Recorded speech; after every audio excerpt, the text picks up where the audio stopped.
우리 다 같이 워십 인트로 통해서 우리 하나님 앞에 예배 올리도록 하겠습니다.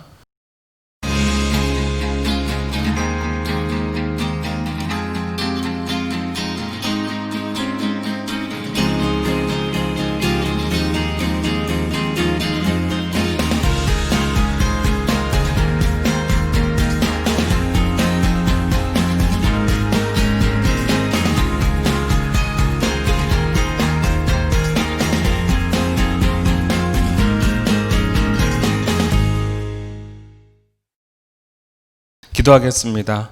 사랑의 하나님 아버지, 감사드립니다. 늘 하나님과 함께 동행하여 나가는 하나님의 자녀들이 이 자리에 나와 주님 앞에 예배를 올립니다. 예배당이 아니라 각자의 처소에서 예배를 드리지만 각자의 처소가 하나님 앞에 온전히 드려지는 예배당이 되게 하여 주시옵고, 그리고 그 안에서 성령 하나님께서 함께 하여 주시사 온전히 드려지는 예배, 하나님께서 기뻐 받으시는 예배가 되게 하여 주시옵소서. 한 사람 한 사람의 있는 모습 그대로 나왔습니다. 한 주간에 잘못했던 일들도 많습니다. 예수 그리스도의 보혈의 피로 깨끗하고 정결케 하여 주시옵고, 아울러 주님 앞에 온전히 나가고자 하는 예배자가 되는 마음으로 주님 앞에 섰을 때에 하나님께서 아벨과 같이 기뻐 받으시며, 또한 아벨의 제물과 같이 흠양하시는 그러한 예배가 되게 하여 주시옵소서. 성령 하나님께서 함께 동행하여 주시고 우리로 하여금 들을 수 있는 귀와 깨달을 수 있는 마음 갖게 하여 주시고, 또 우리 사랑하는 어린이들이 하나님 앞에 온전한 예배자로 우뚝 세워져 나가는 이번 한 주가 되게 하여 주시옵소서. 감사드리며 예수님의 이름으로 기도 올리옵나이다. 아멘. 자, 우리 챈트 우리 잘 한번 듣고 외워보도록 합시다. 히즈 쇼바이블 챈트. 오늘 외울 말씀은 시편 1편 3절 시편 1편 3절 시편 1편 3절 원아 투와 렛츠고 고. 그는 시냇가에 심은 나무가 철을 따라 그는 시냇가에 심은 나무가 철을 따라 열매를 맺으며 그 잎사귀가 열매를 맺으며 그 잎사귀가 마르지 아니함 같으니 그가 하는 모든 일이 다 형통하리로다. 그는 시냇가에 심은 나무가 철을 따라 열매를 맺으며 그 잎사귀가 마르지 아니함 같으니 그가 하는 모든 일이 다 형통하리로다. 형통하리로다. 그는 시냇가에 심은 나무가 철을 따라 열매를 맺으며 그 잎사귀가 마르지 아니함 같으니 그가 하는 모든 일이 다 형통하리로다. 형통하리로다. 그는 시냇가에 심은 나무가 철을 따라 열매를 맺으며 그 잎사귀가 마르지 아니함 같으니 그가 하는 모든 일이 다 형통하리로다. 형통하리로다. 그는 시냇가에 심은 나무가 철을 따라 열매를 맺으며 그 잎사귀가 마르지 아니함 같으니 그가 하는 모든 일이 다 형통하리로다. 형통하리로다. 자, 우리 다 같이 사도신경으로 신앙 고백하도록 하겠습니다. 전능하사 천지를 만드신 하나님 아버지를 내가 믿사오며 그 외아들 우리 주 예수 그리스도를 믿사오니 이는 성령으로 잉태하사 동정녀 마리아에게 나시고 본디오 빌라도에게 고난을 받으사 십자가에 못 박혀 죽으시고 장사한 지 사흘 만에 죽은 자 가운데서 다시 살아나시며 하늘에 오르사 전능하신 하나님 우편에 앉아 계시다가 저리로서 산자와 죽은 자를 심판하러 오시리라. 성령을 믿사오며 거룩한 공예와 성도가 서로 교통하는 것과 죄를 사하여 주시는 것과 몸이 다시 사는 것과 영원히 사는 것을 믿사옵나이다. 아멘. 오늘 우리에게 주시는 하나님의 말씀은 창세기 45장 5절부터 8절 말씀, 그리고 창세기 50장 20절 말씀을 우리가 함께 봉독해 보도록 하겠습니다. 먼저 창세기 45장 5절부터 8절까지의 말씀 목사님이 봉독해 올리도록 할게요. 당신들이 나를 이곳에 팔았다고 해서 근심하지 마소서. 한탄하지 마소서. 하나님이 생명을 구원하시려고 나를 당신들보다 먼저 보내셨나이다. 이 땅에 2년 동안 흉년이 들었으나 아직 5년은 밭가리도 못하고 추수도 못할지라. 하나님이 큰 구원으로 당신들의 생명을 보존하고 당신들의 후손을 세상에 두시려고 나를 당신들보다 먼저 보내셨나니 그런즉 나를 이리로 보낸 이는 당신들이 아니요 하나님이시라. 하나님이 나를 바로에게 아버지로 삼으시고 그 온 집의 주로 삼으시며 애굽 온 땅의 통치자로 삼으셨나이다. 아멘. 또 하나 창세기 50장 20절 말씀, 창세기 50장 20절 말씀 목사님이 봉독해 올립니다. 당신들은 나를 해하려 하였으나 하나님은 그것을 선으로 바꾸사 오늘과 같이 많은 백성의 생명을 구원하게 하시려 하셨나이다. 아멘. 우리 설교전 양상 먼저 좀 보도록 하시죠. 세월이 흘러도 야곱은 요셉을 잊지 못했어. 아버지가 요셉을 잊지 못하시는구나. 한편 야곱이 사는 곳에도 7년 흉년으로 기근이 왔지. 이러다 정말 굶어 죽겠는걸. 배고파! 야곱은 애굽에 곡식이 있다는 소식을 듣고 아들들을 보내기로 했어. 애굽에 가서 우리가 먹을 곡식을 사오거라. 애굽이요? 베냐민을 뺀 요셉의 형 10명은 애굽으로 가게 되지. 우와, 엄청난 도시다. 대단해. 저것 좀 봐! 아름다워. 요셉은 형들을 알아보지만 그들은 알아보지 못했어. 요셉은 형들에게 대하였군 꿈이 생각났어. 이 상황은 마치 그때 꿈이랑 같잖아. 저들이 이 나라의 틈을 엿보러 왔다. 네? 저희가요? 정탐꾼이다! 저흰 12아들로 가나안 사람입니다. 단지 애굽에 곡물을 사러 왔을 뿐입니다. 거짓말. 그럼 왜 10명이지? 너희 중 하나를 보내 막내를 데려와라. 네? 막내를 왜? 그러게 요셉에게 죄를 짓지 말자고 했잖아. 그 대가를 치르는구나. 모두 우리의 잘못이야. 형. 요셉은 시므온을 두고 곡식을 가지고 떠나게 됐어. 저들에게 곡식을 주고 풀어줘라. 네. 시몬 기다려. 곧 올게. 베냐민을 데리고 올게. 시간이 흘러 형들은 베냐민을 데리고 애굽에 갔고 요셉은 만찬을 베풀었어. 어서 오시오. 우리 집에서 식사를 합시다. 네가 동생 베냐민이구나. 요셉은 베냐민의 자루에 몰래 은잔을 넣게 하고 종들에게 형들을 잡아오게 했어. 아니 이게 왜 내 자루에? 망했다! 동생 베냐민이 종으로 팔리게 되자 이전과 달리 유다는 베냐민을 위해 자기를 노예로 잡도록 부탁했어. 베냐민까지 보내면 아버지는 죽을 겁니다. 차라리 제가 종이 되겠습니다. 유다! 요셉은 더 이상 복받치는 감정을 억누르지 못하고 형들에게 자신이 요셉임을 밝혔어. 형들, 나 요셉이야. 우리 아버지는 살아계시지? 요셉? 요셉이라고? 요셉은 자기를 노예로 판 형들을 용서해주고 안아주었어. 요셉! 우리 동생 미안하다. 정말 미안해. 요셉의 요청에 이스라엘은 모든 소유를 이끌고 애굽에 갔어. 바로 왕은 이들이 살 땅을 주고 이스라엘은 크게 번성했지. 하나님 감사합니다. 자, 오늘 하나님의 말씀 제목은 요셉의 용서와 화해라는 제목으로 요셉이 어떻게 형들을 용서했는지에 대해서 우리가 함께 나눠보고자 합니다. 오늘 용서와 화해에 관련된 부분을 나누면서 여러분들 한 가지 좀 물어볼게요. 여러분들에게 어떠한 친구나 또는 누군가가 해를 가했다라고 했을 때 여러분들의 마음에는 복수가 더 많이 오르나요? 아니면 용서해야겠다라는 마음이 더 많이 나오나요? 아마 지금 나와 있는 사진처럼 복수하고자 하는 마음이 용서하고자 하는 마음보다 더 클지도 모릅니다.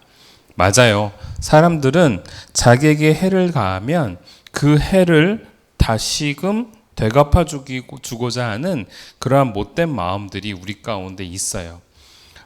그런데 그 마음이 사실은 용서하는 마음보다 더 크겠죠.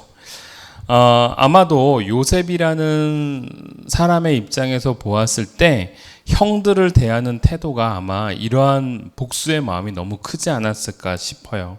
왜냐하면 형들이 아니었으면 아버지 밑에서 채색 옷을 입고 행복하고 평안한 날을 보냈을 텐데 형들에게 도시락을 갖다 주었던 요셉을 형들은 구렁텅이에다가 빠뜨려 버리고, 즉 메마른 우물 속에 넣어버리고, 그리고 음식을 조금씩 던져주고, 그것도 모자라서 자신을 무엇으로 팔아요? 노예로 팔고, 그리고 노예로 팔았던 자신의 인생이 노예에서 끝나는 줄 알았더니 죄수가 되었고, 그리고 그러한 일들이 계속해서 2년 동안이나 지속되었었죠. 아마 요셉이 바라보고 있는 마음은 이렇듯 굉장히 큰 고난 속에서 아마 형들에 대한 원망 아니면 형들에 대해서 복수하고자 하는 마음들도 있었을 거예요. 그래서 그 다음 그림 한번 넘어가 볼까요? 네. 그러기 위해서 이제 요셉이라는 인물을 딱 다루려고 하는데 목사님이 지난주 말씀을 함께 좀 상기해 봐야 되겠다라고 생각이 들었어요. 그래서 우리 지난주 퀴즈를 목사님이 보면서 하나하나 여러분들의 생각을 떠올리게 해줄게요. 지난주 1번 문제가 바로 왕이 꿈꾼 내용은 무엇인가요? 였습니다. 첫 번째 꿈은 살찐 암소 7마리를 흉하고 파리한 암소 7마리가 잡아먹었다 였고요. 두 번째로는 무성하고 충실한 7 이삭을 가늘고 동풍에 마른 7 이삭이 삼켜버렸다라는 두 가지의 꿈이었습니다. 자, 두 번째, 요셉을 바로 왕에게 소개해준 사람이 누구였죠? 네, 맞아요. 술 맡은 관원장. 무려 2년이나 시간이 지나서 술 맡은 관원장이 바로에게 자신이 살아나게 된 꿈에 대해서 요셉이 바로 해석해 주었다고 요셉을 이제 소개해 주죠. 자, 세 번째 기억나시죠? 요셉은 꿈에 대한 해법으로 어떤 방법을 제안하였는가요? 창세기 41장 34절에 있는 말씀을 가지고 근거했습니다. 7년 동안 이루어지게 되는 풍년 속에서 매해마다 5분의 1을 곡식 창고에 저장해서 7년의 흉년 때에 사용하도록 하였다라는 거예요. 자, 네 번째 퀴즈. 꿈을 해몽한 요셉은 죄수의 신분에서 어떤 신분으로 바뀌었나요? 라고 되었을 때 죄수의 신분에서 총리가 되었던 겁니다. 네, 맞아요. 요셉은요, 다음 그림이요. 바로 이렇게 되었습니다. 바로가 꿈을 꾸었을 때 그 꿈에 대해서 이제 누가 해석을 아무도 해줄 수가 없었는데 요셉이라는 사람이 등장을 해서 이 꿈에 대한 해석을 해줍니다. 그리고 그 꿈에 대한 해석뿐만이 아니라 세 번째 그림이요. 어떻게 하면 더 좋을지에 대한 대안도 마련해 주죠. 그래서 매해 풍년이 들 때마다 5분의 1을 저장해 두세요. 그러면 나머지 7년을 꼭 버틸 수 있을 겁니다. 라고 제안을 했을 때 이집트의 왕 바로가 어떻게 해요? 요셉에게 총리 대신으로 임명을 해주죠. 그래서 총리가 되어집니다. 근데 거기서 끝나나요? 아니죠. 총리가 된 요셉에게 한 가지 남아있는 일들이 있었어요. 바로 형들과의 관계. 하나만 더 눌러주세요. 네, 요셉의 형들과의 관계를 화해하든 어떻게든 그걸 해결해야 되는 상황에 처해지게 되었다라는 겁니다. 자, 그래서 왕은요, 이 요셉을 총리로 세우고 얼마 안 있다가 이제 진짜 큰 풍년이 7년 동안 일어나게 되어져요. 그리고 잘 살다가 드디어 흉년이 찾아오게 되어지죠. 즉, 그 흉년이 찾아오게 되어졌을 때에 이제 요셉은 그 형들을 만나게 되어집니다. 오늘 말씀이 바로 그러한 내용이에요. 넘겨줄까요? 요셉이 애굽을 잘 치리하는 동안 계속해서 풍년이 들었고 또 그 이후부터는 또 흉년이 찾아오게 되어집니다. 그때 많은 사람들에게 소식이 들리죠. 이스라엘에도 큰 흉년이 들었지만 이집트에 가보니까 거기에는 곡식들이 많더라. 그래서 거기 가서 얻어와야 된다라는 이제 얘기가 나오기 시작합니다.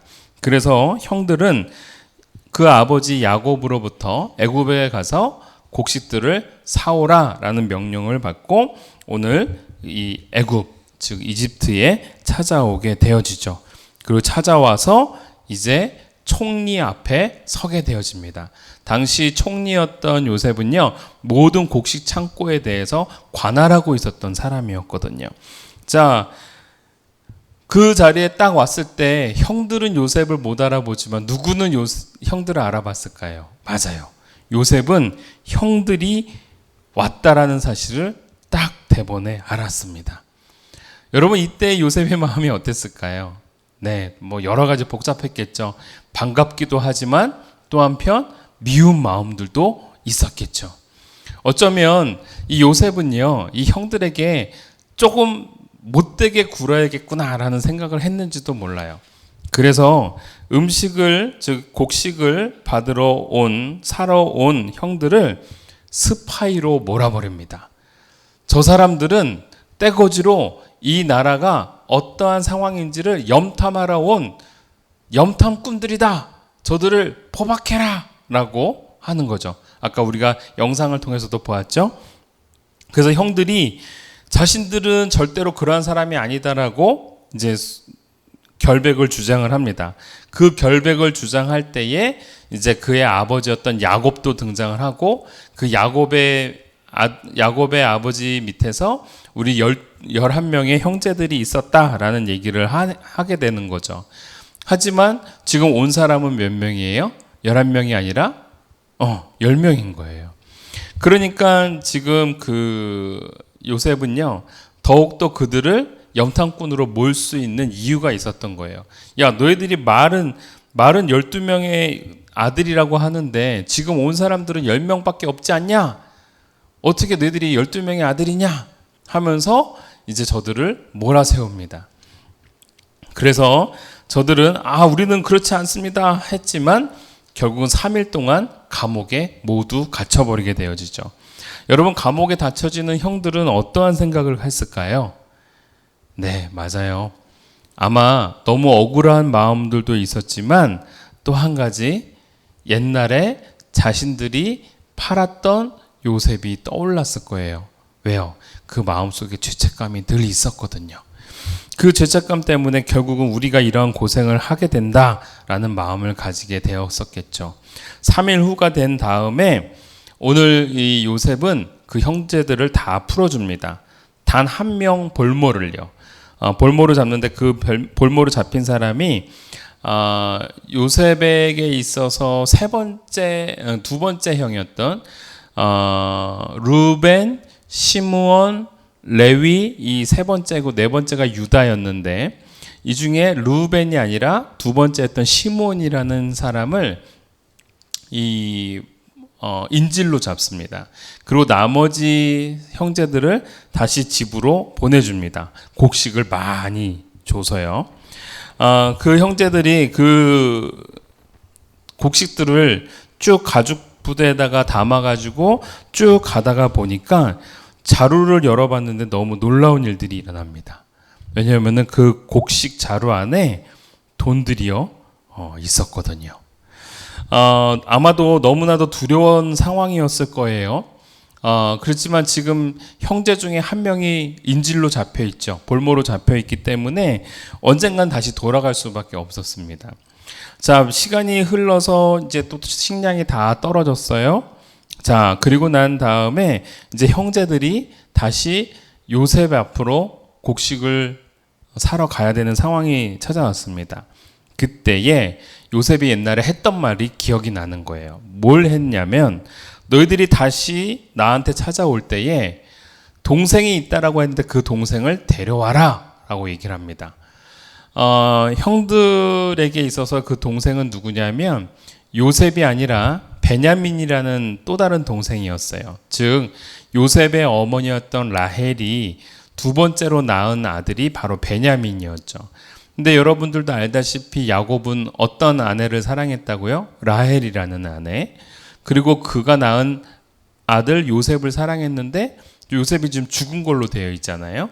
그러니까 그 막내 아들이었던 베냐민을 더욱더욱 많이 아끼고 사랑했던 거예요. 그래서 이 곡식을 사러 갈 때에도 이 베냐민을 같이 보내지 않고 형들만 보냈던 거예요. 근데 요셉이 무엇을 요구해요? 다음에 다시 곡식을 사러 올 때는 그 막내 동생을 데려와라. 그렇지 않으면 너희들을 없애겠다. 또는 너희들에게 곡식을 주지 않겠다라고 얘기를 했던 상황이었죠. 그러니까 그 다음 그림이요. 형들은요. 어쩔 수 없이 아버지에게 요구하는 거예요. 아버지, 우리가 곡식을 다시 사러 가야 되면 꼭 베냐민을 데려오라고 했어요. 베냐민을 주지 않으면 우리가 곡식을 얻을 수가 없습니다, 아버지. 이렇게 얘기하는 거예요. 근데 야곱이 뭐라고 얘기할까요? 내가 옛날에 요셉을 너희들에게 보냈을 때 요셉이 죽지 않았냐? 근데 베냐민마저 보내면 베냐민도 또 죽지 않겠냐? 난 너희들을 믿을 수가 없다. 이제 아빠가 결국은 베냐민을 못 주겠다라는 거예요. 그때 형제들이 이제 각오를 합니다. 베냐민을 보내주시면 같이 가서 곡식을 얻어오겠지만 그렇지 않으면 갈 수가 없습니다. 그런데 베냐민이 만약 살아 돌아오지 않는다면 내 자녀를 차라리 없애십시오 라고 엄청난 얘기를 하게 되어집니다. 첫째 형 루벤이 그런 얘기를 하죠. 그래서 야곱은 어쩔 수 없이 온 가족이 살기 위해서는 베냐민을 동행해서 보낼 수밖에 없게 되는 겁니다. 그래서 베냐민을 같이 형제들과 함께 애굽으로 보내요. 그래서 두 번째 이제 애굽에 도착하게 되어집니다. 자, 베냐민이 두 번째 애굽을 향해서 형제들과 함께 딱 갔어요. 그러고 난 다음에 누구를 만났을까요? 네, 맞아요. 요셉을 만난 거예요. 자, 요셉이요, 이 모든 형제들을 다 환영했습니다. 그리고 누구를 제일 보고 싶어 했을까요? 맞아요. 베냐민을 보고 싶어 했어요. 자기의 동생이니까요. 베냐민을 보고 그 형제들을 자신의 집으로 초대를 해서 많은 만찬을 베풀어 줍니다. 아주 진수성찬을 베풀어 주는 거죠. 그래서 이 형제들을 마음껏 먹일 수 있도록 해줘요. 근데 너무 놀라운 건 이 요셉이요, 자리를 배석할 때 첫째 형, 둘째 형, 셋째 형, 넷째 형, 다섯째 형, 여섯째 형, 일곱째 형, 여덟째 형, 아홉째 형, 열째 형, 그 자리를 순서대로 앉힙니다. 근데 이 사람들은 이 사람이 요셉인지 모르잖아요. 애굽의 총리인 줄 알고 있죠. 깜짝 놀라는 겁니다. 이게 어떻게 된 일이냐, 우리를 어떻게 순서대로 앉힐 수가 있느냐라고 생각을 하면서 의아해하지만 그래도 많은 식사를 대접해 주니까 마음껏 먹고 이제 다시 곡식을 사서 돌아가게 되어집니다. 그때에 요셉이 또 꾀를 냅니다. 형제들을 괴롭히는 거죠. 그래서 맨 마지막 막내가 누구예요? 네, 이제는 요셉이 아니라 베냐민이죠. 베냐민이 타고 가는 나귀에 실려 있는 자루에다가 요셉이 가장 아낀다고 말하는 은잔을 거기다가 숨겨 놓습니다. 그리고 이 사람들이 이제 집으로 돌아가고 있을 때에 군사들을 이끌고 쫓아갑니다. 그래서 이 사람들을 세웁니다. 그리고 이렇게 얘기합니다. 내가 너희들을 아끼고 사랑해서 은혜를 베풀었거늘 어찌하여 내게 중요한 점을 치는, 여기서 말하는 점을 친다라는 건 옛날에 그 사람들은요, 그 점을 쳐서 하늘의 뜻을 안다라고 했어요. 근데 요셉은 하나님을 믿는 사람이기 때문에 점을 안 치죠. 그냥 그런 식으로 누명을 씌운 겁니다. 점을 친다라는 잔은 굉장히 중요한 잔이었거든요. 그 은잔을 누가 훔쳐갔다. 그랬더니 형제들이 깜짝 놀라는 거죠. 우리는 훔쳐가지 않았습니다. 결코 그렇지 않았습니다. 우리는 절대 그런 사람들이 아닙니다. 만약에 누군가에게서 은잔이 나온다면 우리 모두가 종이 되겠습니다. 이렇게 이제 호언장담합니다. 근데 요셉이 뭐라고 얘기하냐면 너희들이 다 종이 될 필요는 없다. 은잔이 나온 사람만 종이 되면 된다 이렇게 얘기하는 거예요. 그 누구한테 나오는 거예요? 네, 베냐민한테서 나오는 겁니다. 헐, 베냐민의 자루에서 은잔이 튀어나오는 거예요. 그리고 요셉은 화를 내면서 저 녀석을 포박해라 라고 얘기를 하는 거죠. 형제들은 이제 난리가 났습니다. 왜요? 베냐민을 누가 제일 사랑해요? 아버지 야곱이 제일 많이 사랑해요. 아버지는 이제 나이가 많이 차서 돌아가실 때가 되었어요. 근데 만약에 베냐민까지 데려가지 못한다면 아버지는 요셉을 잃고 베냐민까지 이름으로 돌아가실 수밖에 없을 거예요. 그래서 형제들은요, 아버지가 돌아가실까봐, 그리고 베냐민이 붙잡히는 거를 절대로 두고 볼 수가 없었던 거예요. 형제들이 난리가 났습니다. 근데 여러분, 놀라운 일이 일어났어요. 옛날에 아버지가 사랑했던 요셉을 형들은 어떻게 했어요? 네, 구덩이에다가 빠뜨려버리고 노예로 팔아버리고 이렇게 했었는데, 베냐민에게 문제가 딱 벌어지니까 그 형들 가운데 유다라는 형이 넷째 형입니다. 유다라는 형이 옛날에는 요셉을 죽이자고 했을 때 유다라는 형이 요셉을 죽이지 말고 노예로 팔자라고 말했던 사람이 유다였거든요. 근데 그 유다 형이 이렇게 얘기합니다. 요셉에게, 나의 주여, 이 아이를 아버지에게 보내주시고 내가 대신 주의 종이 되겠나이다 라고 하면서 자기가 스스로 인질이 되겠다고 하고 베냐민을 보호해 줍니다. 그러한 모습을 보고 요셉이요, 엄청나게 화난 것처럼 막 모함을 했었는데, 그 형제들이 베냐민을 아끼고 사랑하는 모습을 보고 요셉이 펑펑 울어버립니다. 무엇을 깨달았을까요? 자신을 예전에 팔았던 형들이 이제는 변화가 돼서 자신의 막내 동생인 베냐민을 아끼고 사랑해주는 형들이 되었구나라는 것을 깨닫게 된 거예요. 그래서 요셉이 펑펑 울다가 자신의 두건을 벗고, 그리고 자기가 바로 총리가 아닌, 애굽의 총리가 아닌 형들이 팔았던 요셉이었음을 거기서 드러냅니다. 형들이요, 깜짝 놀라는 거죠. 너무너무 놀랬던 겁니다. 아마도 이 모습을 보면서 아마도 요셉은 형들이 그렇게 자신을 희생하는 모습을 보면서 그 마음이 많이 녹아버렸던 거예요. 그리고 난 다음에 형들에게 이렇게 얘기합니다. 창세기 45장 7절의 말씀, 하나님이 큰 구원으로 당신들의 생명을 보존하고 당신들의 후손을 세상에 두시려고 나를 당신들보다 먼저 보내셨나니. 어디다 보냈다는 거예요? 애굽으로요. 그런즉 나를 이리로 보낸 이는 당신들이 아니요, 형들이 아니요, 하나님이십니다. 하나님이 나를 바로에게 아버지로 삼으시고 그 온 집의 주로 삼으시며 애굽 온 땅의 통치자로 삼으셨나이다 라고 말하면서, 형님들, 나를 팔았다고 두려워하지 마세요. 나를 이곳으로 먼저 보낸 분은 우리 형들이 아니라 바로 하나님이십니다. 그리고 그 하나님이 나를 총리가 되게 하셔서 우리를 구원하게 만드신 겁니다 라고 고백하는 내용이에요. 여러분, 결국은요, 요셉은 이 형제들과 화해를 하고, 그리고 형들은 기쁜 마음으로 아버지 집에 돌아가서 아버지에게 요셉이 죽지 않고 애굽의 총리가 되었다라는 소식을 전하며 온 가족이 다 애굽에 와서 살 수 있게 되는 아주 행복한 이야기로 마감이 되어집니다. 여러분, 오늘 이 말씀을 우리가 쭉 보면서 요셉이라는 인물이 참 대단하구나 라는 생각을 아마 하게 될 거예요. 요셉은요, 드디어 사랑하는 아버지와 온 가족들을 만났고, 그리고 형들과 화해하고, 그리고 형들과 함께 이제 행복한 모습으로 애굽에서 살게 되어지는 겁니다. 근데 여러분, 참 놀랍죠? 요셉이 형들을 어떻게 용서할 수가 있었을까요?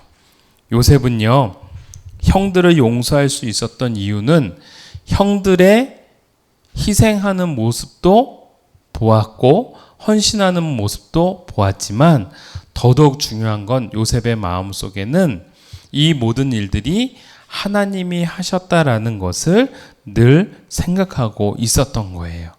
그래서 형들을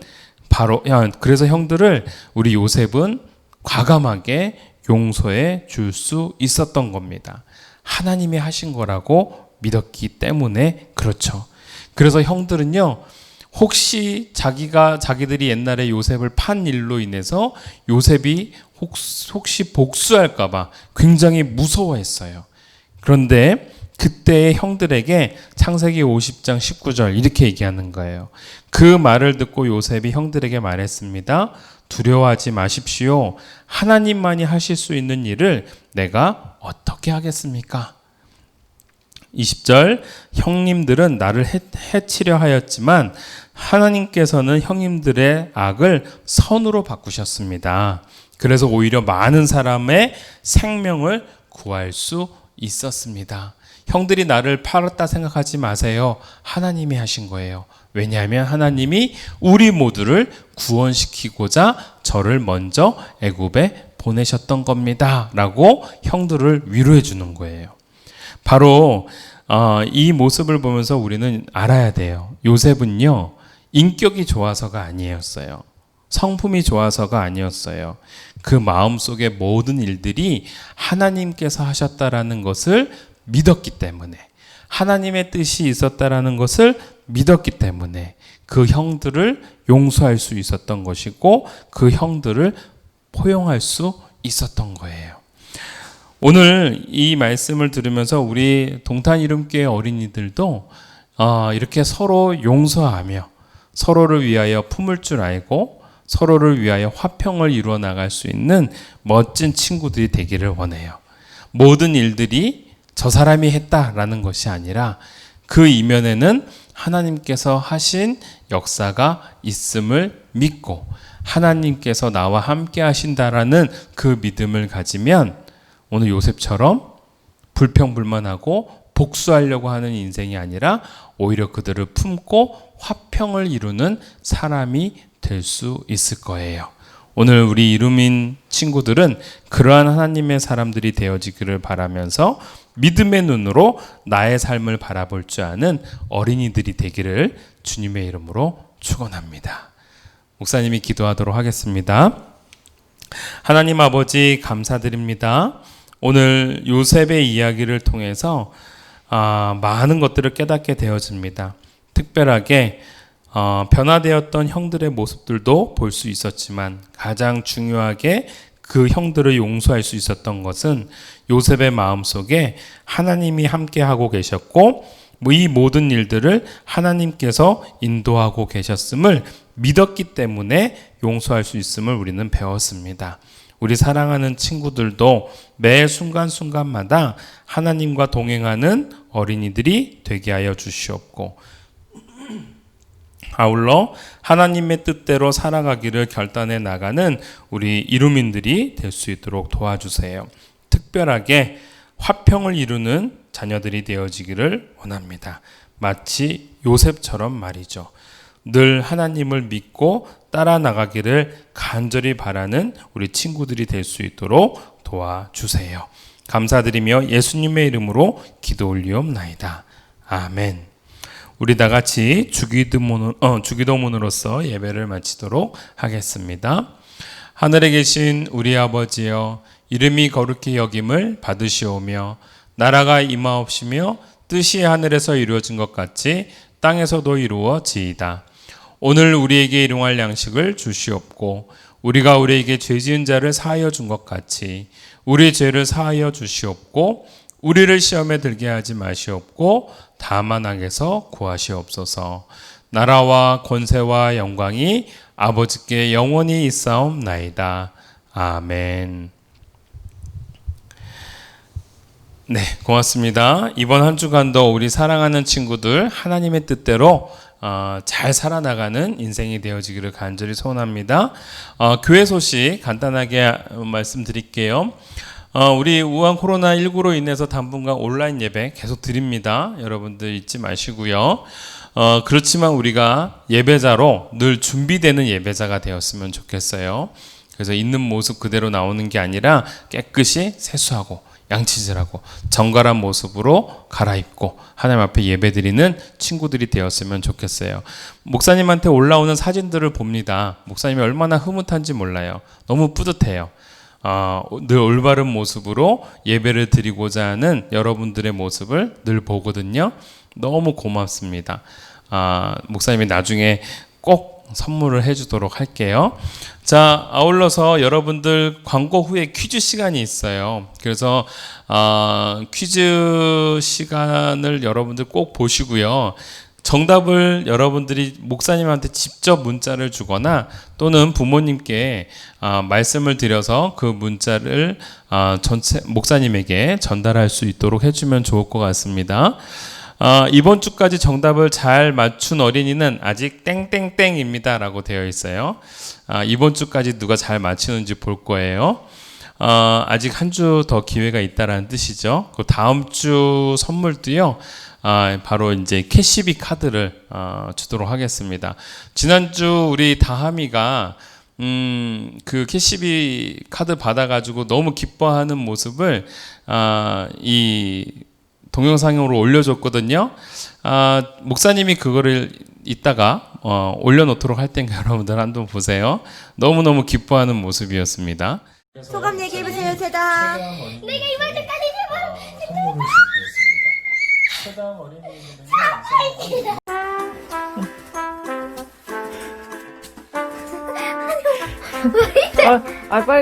빨리 말씀, 빨리 얘기해야지. 우선은 저도 구글 플레이 카드 감사드립니다. 사장님, 한번째 감사합니다. 자, 이제 퀴즈 시간 하도록 할게요. 자, 첫 번째 퀴즈입니다. 야곱의 아들들은 왜 이집트에 방문하게 되었나요? 어머, 정답이 적혀 있네요. 기근으로 인해서 식량을 구하기 위해 갔던 겁니다. 이런 정답을 써버렸네요. 어이고. 자, 두 번째 문제 넘어가도록 할게요. 자, 첫 번째 식량을 얻으러 갔을 때에 인질로 잡혀있던 요셉의 형은 누구였나요? 라고 되어 있습니다.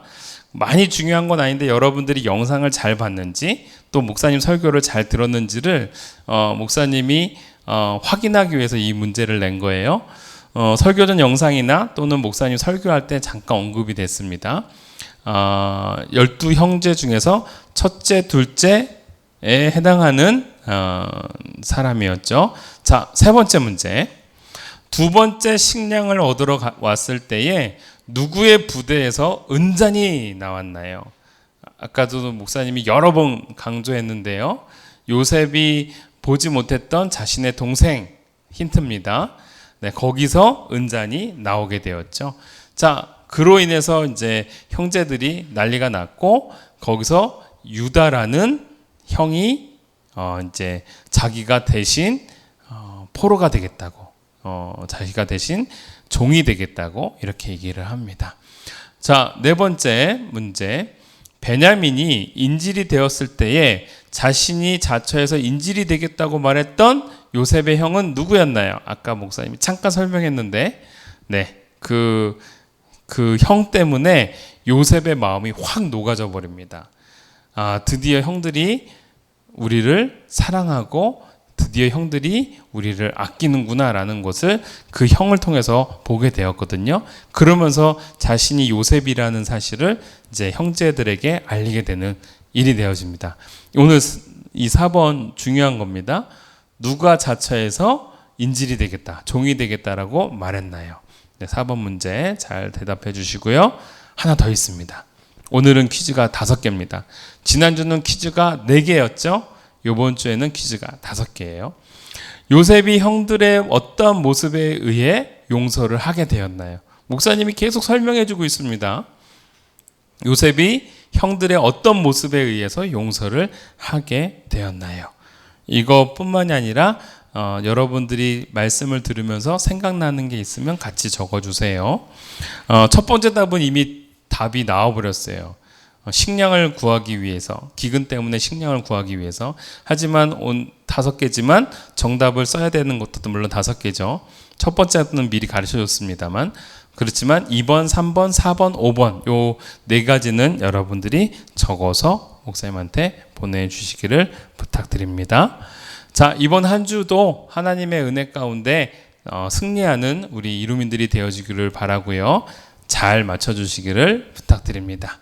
다음 주에 보도록 하겠습니다. 안녕.